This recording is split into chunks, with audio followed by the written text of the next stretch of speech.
In April of 2018, our guest today was standing at the podium of a medium-sized classroom at Vanderbilt University, having just completed the narrative portion of a luncheon keynote on equity, marking the 50th year since the assassination of Reverend Dr. Martin Luther King Jr. A student stepped to the microphone and asked a question that seemed to sum up the general sense of the space. In a culture divided, in which relationships between friends, family, and peers hangs on one ideological division or another, how do you live in America today? Here's a little bit of her response. So I once saw a bumper sticker that said, "Speak your mind even if your voice shakes." I go back to that reminder often, that it is as much fear and apprehension as we may have. The importance of speaking up remains paramount. There's always points of connection with someone who on particular identity spectrums are different, but there's always a point of commonality. But you can't find that point of commonality without the conversation. There's always a story that's led up to that positionality, that identity, that belief. It doesn't mean that you're gonna stop believing X, but you might gain more compassion and empathy for why they reached Z position. I do think you have to be fearless. Fearless, authentic conversation. But if we bring into the space our fears and then we don't talk or we silence or we feel silence, then the conversation ends. That was Dr. Menah Pratt-Clarke, and she has brought that same fearlessness, that same desire to understand the stories of our division to her career as an educator, writer, and student of race and diversity. Today, she serves as Vice President for Strategic Affairs and Vice Provost for Inclusion and Diversity at Virginia Tech, and she joins Howard Teibel to talk about how we approach the dialogue on race at our institutions. Both Howard and Dr. Pratt-Clarke will be taking the stage at AuditCon 2019, the annual conference of the Association of College and University Auditors, September 15th through 19th, 2019, in Baltimore, Maryland. And now, Howard Teibel with our special guest, Dr. Menah Pratt-Clarke.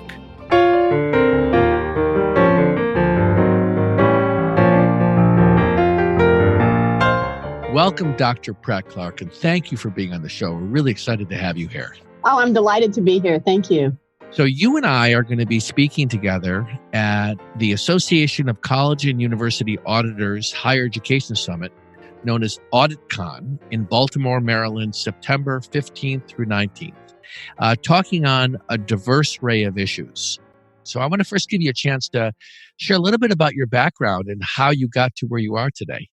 Oh, thank you. So, probably a fairly eclectic background. I started out in literary studies in English, so I got a master's degree, fell in love with Faulkner, actually, and then went to Vanderbilt University and did a JD, PhD in sociology. Practiced law for a few years and then started a higher ed career. And my higher ed career started at Vanderbilt as the first university compliance officer and assistant secretary. So designed the compliance program. And this was back in 1998 when issues of human subject research, animal care were bubbling up at a higher level of ethical expectations. So I was there for 8 years, and then at the University of Illinois, Urbana-Champaign, did equal opportunity, affirmative action, diversity, strategic planning work. And then now I've been at Virginia Tech for 3.5 years as the Vice President for Strategic Affairs and Diversity and full professor in the School of Education. So you're going to be talking about the challenges and opportunities around actualizing the value proposition associated with diversity, inclusion, and equity. There's a lot of words in there. We know this is jargon, right? Yeah. So keep it really simple. What are you going to get into at the talk you'll be giving? Well, one of the more interesting ways of thinking about diversity is understanding the basis for which the Supreme Court recently has, over the last, I would say, 10 years, has talked about the importance of diversity in higher ed in terms of the unique contributions that different values, perspectives, beliefs, attitudes can create a learning environment that's unique. It was in the context of thinking about affirmative action and the use of race. Yes. to create these unique learning environments. And I think as a country in particular, we're still struggling with how do we actually create the environment where different voices and perspectives and experiences are actually valued. So it's both the representational piece of bringing together this diversity of people, but also the work of inclusion in terms of now we have all these different perspectives and individuals on campus. How do we create this inclusive environment? It's interesting you talk about creating the environment. I see us as infants in this conversation. Mm-hmm. And I have to admit, I got up in front of a group recently, and I had done this event previous years, and I said to them, you know what, I'm not only going to make mistakes, I've been schooled every time on a break from somebody in these retreats about what I'm saying that is not recognizing gender or race in a certain way or having a certain bias, this implicit bias. And I started this last session and I said, listen, I know I'm going to make a mistake. And I probably will have blindness, don't know when I'm making it. And I wasn't sure beyond that what I could do. I actually showed an image of Kamal Bell, and I said, I heard him talk at a higher education conference, and he got up there and he was told by the leaders of the conference planning group to not offend anybody. He's like, I don't know how to do that. And he talked to a predominantly white male audience, like me, about what it is to take responsibility for the way we show up in this conversation. And it was exciting and uncomfortable at the same time. So talk a little bit about how this conversation on diversity, inclusion, race is evolving from your perspective. Are we, as higher education practitioners, internal and external, are we moving the needle?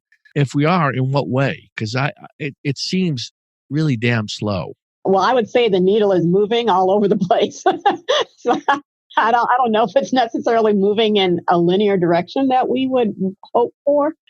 One of the interesting things that I reflect upon often is the role of technology and social media that I think takes away from the ability of students, young people, young adults to actually have conversations. And I remember when social media first started sort of bubbling up for young people, even with my own children, and they would say, I talked to so-and-so. And I realized that their talking was texting and messaging. It wasn't actually having conversation. And I think this issue of diversity and inclusion is all about the conversation, even if, as you mentioned, we might get it wrong or say the wrong thing or inadvertently offend, at least we're talking. And it's in that exchange of ideas that we find places of commonality and common ground, but also can acknowledge differences. But I think we're missing the ability to just talk and have conversation. It seems like it's moving in the wrong direction even more today. It feels like there is even less capability of hearing another point of view without having to have it be wrong or right. Like it even feels more like we feel isolated, like we're really going to open this around people who are like-minded. And I think the culture, I think the way our politics has moved has contributed to this. So you talked about the needle moving in all directions. I think there's a general awareness that we have less capability today than we did 5 years ago in being able to even open a conversation. Yeah, and I think some of this is a larger challenge around education writ large. And the skills that we think students need starting in grade school, elementary school, middle school, high school, before they even get to college. If the curriculum is not evolving at that level in a way that teaches young people, young students, how to have conversations, how to hear different points of view, how to listen, these soft skills that we almost minimize and trivialize because we need students to know if, 1 + 1 is really 2 or not. Right. And focusing on these standardized tests, we're not building a competency that students need to have before they reach college. And so in 4 years, it's almost unrealistic to expect that higher ed institutions can transform 18 years of a certain way of learning and thinking in 4 years to produce the type of leaders that we would like. When I went to college, there was no conversation about this. And so we just assumed it was about acquisition of knowledge.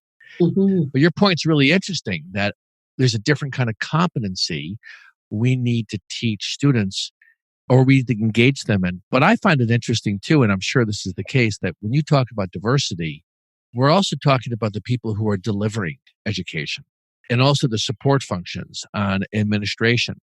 And how are we practicing and leading by example the things that we're espousing that students should be? I actually find that when I have conversations with adults who are in the space of student affairs or academic advising or enrollment management, there's a recognition that we do not practice the things that we're trying to teach these younger generations about how we show up in conversations, how we have authentic conversation. So it's almost like we've never learned those skills as adults, but we want to see them have it first. And I think one of the things we have to do is do a better job. And I think you and I will be talking about this at the conference. What I realized so I've been here at Virginia Tech for 3.5 years. And what I often have said, and I don't think it's unique to Virginia Tech, is that there's a lot of goodwill here towards the work and the importance of diversity. But that goodwill is not a skill set. It's necessary, but it's not a skill set. And the ability to even know the words, what words do you use when you're talking about diversity, or you want to create an inclusive environment in your classroom? So the work of inclusive pedagogy, I think, is something that we've started, much work around here. And it's working with faculty members on what do you need to be saying in your classrooms. It's thinking about the academic professionals and the staff who are working directly with students and their colleagues in terms of understanding what skills can we quickly teach? I mean, because it's, we don't have 12 years. We need to ramp up pretty quickly, get some basic competency. I think of it as trying to identify those who can be champions and almost a train the trainer philosophy where you're a champion, you understand it, and you can help your fellow peers and colleagues come along. Because not everybody's going to go along. So trying to get everybody to go with it is not realistic. And if we have a few that can demonstrate for others, then others will follow. I love that idea. And I think that's really a relevant principle in terms of change too, right? Yes. What new behaviors would you like to see in folks who deliver the education experience around this diversity inclusion? And when I say deliver, I'm not just talking about the faculty in the classroom or even the research folks. I'm talking about the collection of people who are doing the food service, who are doing the grounds, who are working behind the scenes on spreadsheets. This is the whole collection, and they make up the body that are either supporting or driving and leading the change. So if we were to step forward and say, here's what success looks like to me, how would you describe what these new behaviors look like? Yeah, so it's interesting that you call them behaviors. Why is it interesting? Behavior almost sounds like a behavior modification, but maybe it needs to start with a mindset first. Okay. And then the mindset might shift the behavior. You said goodwill is not a skill set. Yes. When I say behavior, I think about it in terms of it's recognizable to others. Okay. You're right. It has to start inside, but it shows up in social spaces. Agreed. What does success look like, or what kinds of ways do you want to see people showing up? Because it's almost like painting a picture for folks of that is helpful to see where we're going or trying to go. So this is going to sound so basic and so simple, but it's where I'm getting to after so many years of thinking about this. I think it starts with this concept of extraordinary kindness, of how do you display extraordinary kindness? And what I realize is oftentimes someone would say, I needed help in an office from a student standpoint. I went to the office and the person at the desk didn't seem friendly. They seemed mean. They might not be mean, but they showed up that way. So this extraordinary kindness of saying, hello, how are you doing? Looking someone in the eye. Okay, that personal level of contact, we don't often do because we're used to looking down. We're used to looking away. We actually rarely look people in their eyes and see either their emotion or their feelings or what they're showing up with that day. Seeing the person. You're just seeing them, right? So this concept for me of this extraordinary kindness of being able to look, listen critically, and respond with sort of a genuine care. Okay. That crosses all kinds of diversity, identities, right? You showed up as an individual, as a human being, and someone connected with your humanity based on their exercise and demonstration of kindness. People sense kindness. People recognize kindness. They, the smile that says, I hear you, it's going to be okay, that reassurance. I just think that's so important. And I don't see that enough because we think we need to have some very complicated skill and some words that we really don't know. What I love about that is that rather than hitting the diversity and inclusion over the head and keep talking about it, if it's focused on kindness, Mm-hmm.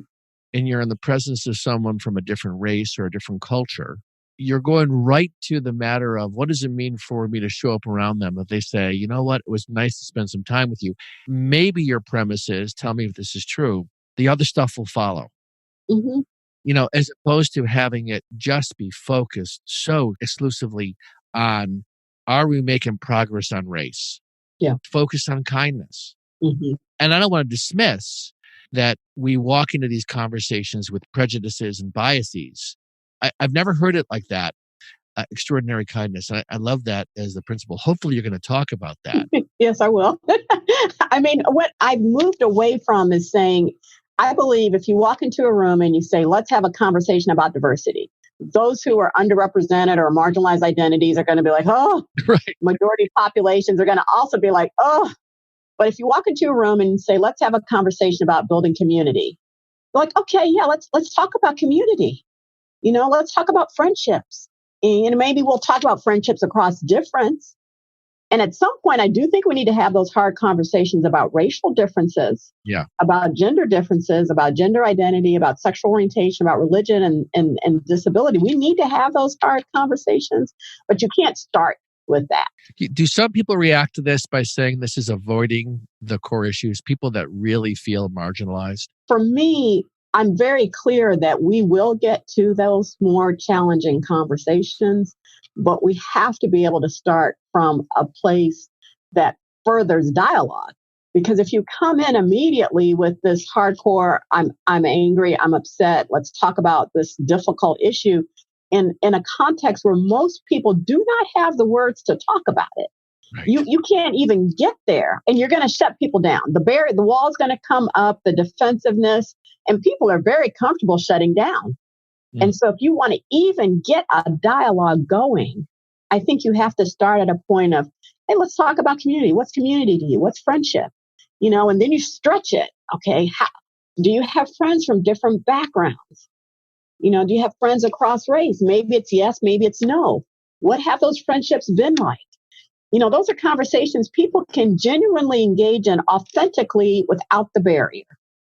But if you start with let's talk about, the Muslim community in America, it's like, whoa, that's a little too deep for me. I mean, the barrier just comes up. We know what the trigger words are in our society. Race is a trigger word. Right. Muslim American, Muslims, it's such a trigger word. Immigrants. I mean, now every word is a trigger word and you can't talk about anything. But if you just start with some common ground, you can move to those more. And I do think the power of change is in those more difficult dialogues. And we might not agree. And I always say that it's okay for us to disagree. And my sense is after many, many years of being engaged in these questions and engaging with others, it sounds like you got to a place where you said, all right, I got to find a way to reach people where they are. Yes. Because I would imagine for you, there was a time where it wasn't about extraordinary kindness. It was about, let's talk about these issues. Yes. Are you bringing this to students, faculty, staff? Where does this show up at Virginia Tech? Well, the wonderful thing about Virginia Tech that I think is particularly unique is that our motto at Virginia Tech is ut prosim, which means that I may serve. So this institution has this foundational motto of service that we all know and understand and are committed to. What we've been able to do here is to translate and to extend the concept of service to embrace the idea of difference and diversity. And to be able to say, as a land grant institution serving the Commonwealth and sort of the everyday citizen, that as an institution, we can't effectively implement our motto or live up to our motto of service if we don't prepare students to be of service to anyone at any time and anywhere. And in order to do that, you have to begin to understand the different people that you might come in contact with to need to be of service to. And how do you now approach the world with a different lens of recognizing that, okay, I've come to be of service to serve humanity, but now I need to understand humanity. I need to understand myself, how I show up, what my background, privileges, etc. are. I need to understand the community that I've walked into that may, I may be a majority in that community. I may be a minority in that community. I may have different political views or different religious views. But how do I think about how I show up and who the people are that I've come into their space? As I listen to you speak, I think about that these skills or awarenesses don't just apply to our work. And I'm seeing that more and more, is that there's a need to integrate this. I'm going to talk about mood and how moods in the background really affect us. So there's a social mood in our communities, and can we pay attention to that? We're going to talk about language and how to use language to move actions forward. And what I'm discovering is that these skill sets are important for us to navigate social spaces outside of education, because the mood, I'm discovering more and more, people are in a mood of overwhelm. They're in a mood of skepticism. They're in a mood of frustration. That's not everywhere, but when I ask large groups, part of it is it's not just too much information. It's like we talk about the world getting smaller, but not in a way that's positive. The world getting smaller used to be a principle that we could look at and go, all right, then we're going to be more connected. We're getting smaller. I think people are feeling smaller, less engaged, less capable of being effective.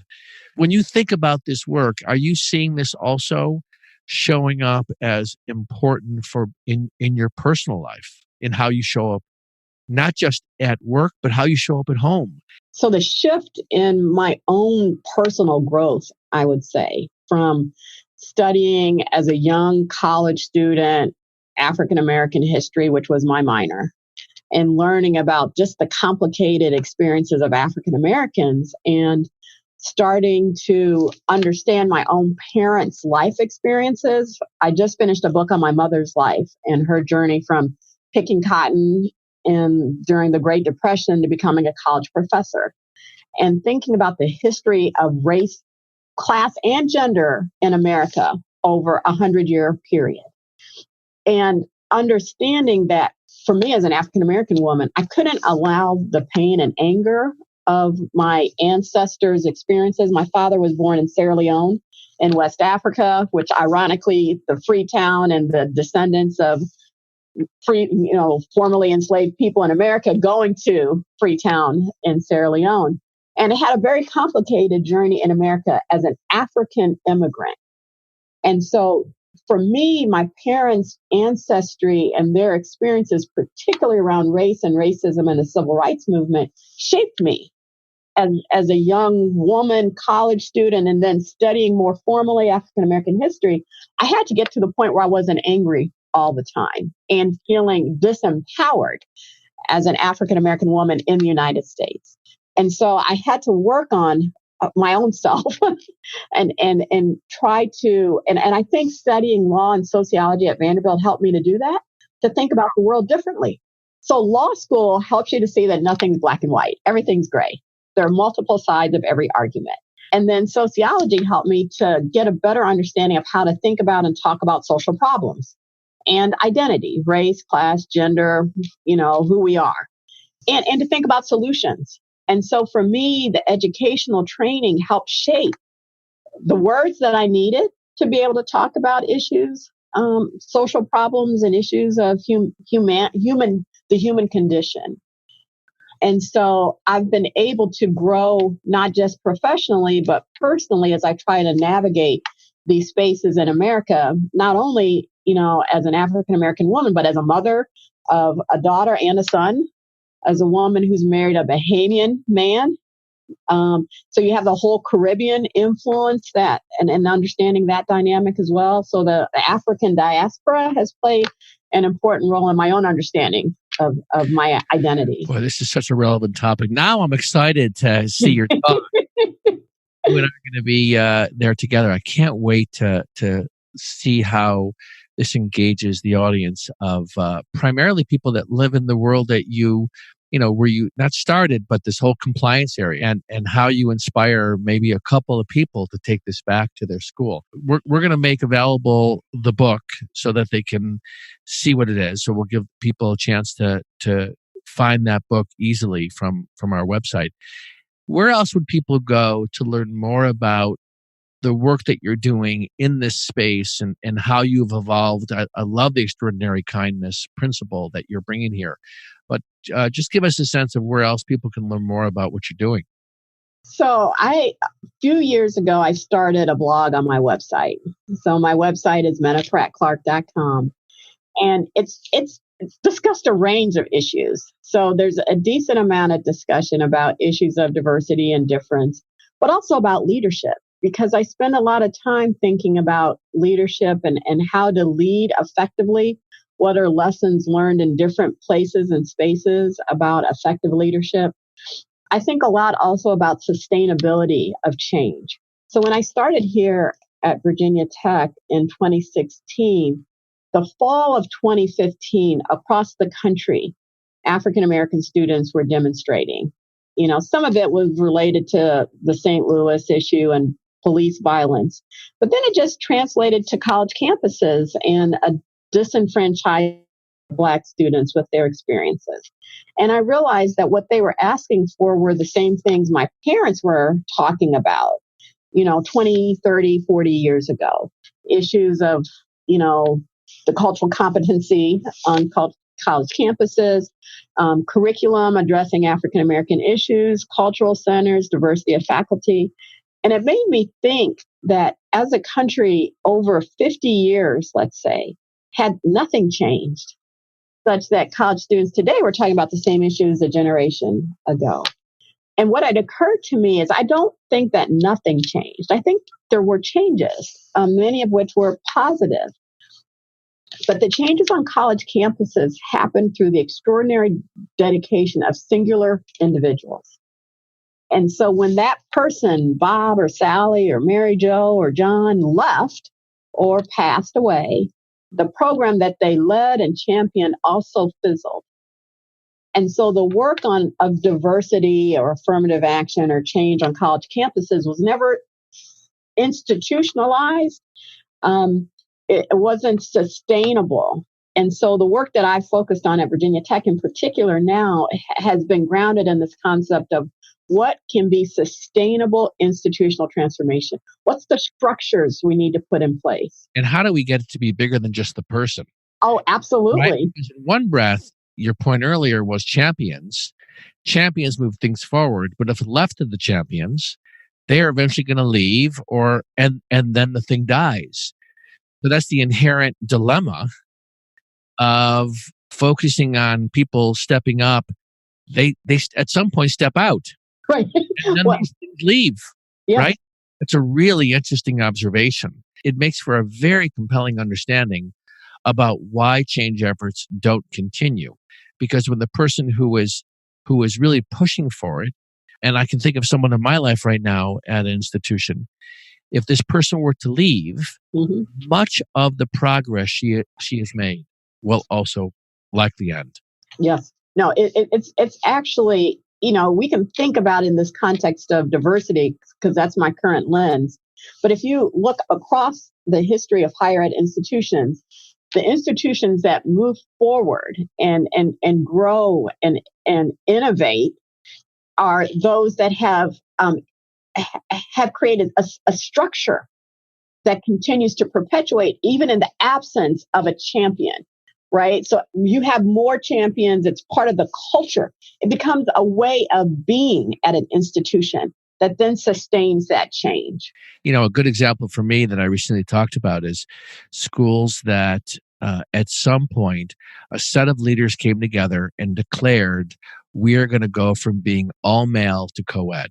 Oh, yes. And when that happens and that gets institutionalized and that gets agreed to and it becomes part of the culture, when the president leaves or the chancellor leaves, that continues. Yes. And then there's a lot of less tangible kinds of changes that are the harder ones to sustain because they live more in norms than they do live in the rules that get put in place. Yes, yes. One of the things I like to do when I'm just meeting with people, and I traveled, I spent last year going to about 20 different institutions on the book tour. And I would say, how do you define your culture, at your institution? What words do you use? And it's really hard for people to define a culture. And my point is, if we're not able, again, this issue of words and vocabulary, if we're not able to define our culture and understand our culture, how can we change it? Or how can we appreciate what's good about it? And maybe where we need to have subtle shifts, or if we need to have larger shifts, or who feels included or who feels welcome. So the words that we need to try to use to define our culture and to have conversation. I had a fascinating conversation at a university where I said, and it was a program for teachers. Okay, so I was speaking to through the College of Education to sort of teacher program, education program, and the teachers use these words: bullying, fighting, unhappy, to describe the culture of their school. And, some of them were actually afraid to use those words because they felt the superintendent might be in the room in that space. And the others in the room said, we were scared to call out those words, but we also feel the same way. And, it wasn't just one school, it was a, group of schools in the community. But if those are the words that are being used to describe the culture in the school from the teacher standpoint, you can only imagine the student standpoint. They're probably talking about it at a whole other level. But what I got from that, what you just said was, we have to really give people more capacity to give themselves permission to speak up, realize they're not alone, recognize there's a community that shares in those concerns, and then help them learn how to be in conversation about it. That's what it sounds like much of your work is. Yeah, it's the importance for me of this. People call it courageous conversation. Sometimes I call it the power of a singular voice, of one person being willing to speak up, whether it's as an ally or whether it's as an individual and saying, this is what I think, and just, conquering silence. So for me, the change in society happens when people are courageous enough to speak up, even if their point of view is different from everybody else's. But we have so much silence now. Yes. That we're not having enough people just courageously say, this is what I think. Well, this is fantastic. I am so excited now to be, one, in a conversation with you, but also to be with you at the conference in Baltimore, September 15th through 19th. Thank you very much for being on the show. This has been a fantastic conversation for me. I learned a ton. Oh, so did I. Well, thanks for inviting me. You're welcome. So we'll see you again on Navigating Change. And please check out Menah's work. It'll be on the website. And we look forward to seeing you on the next show.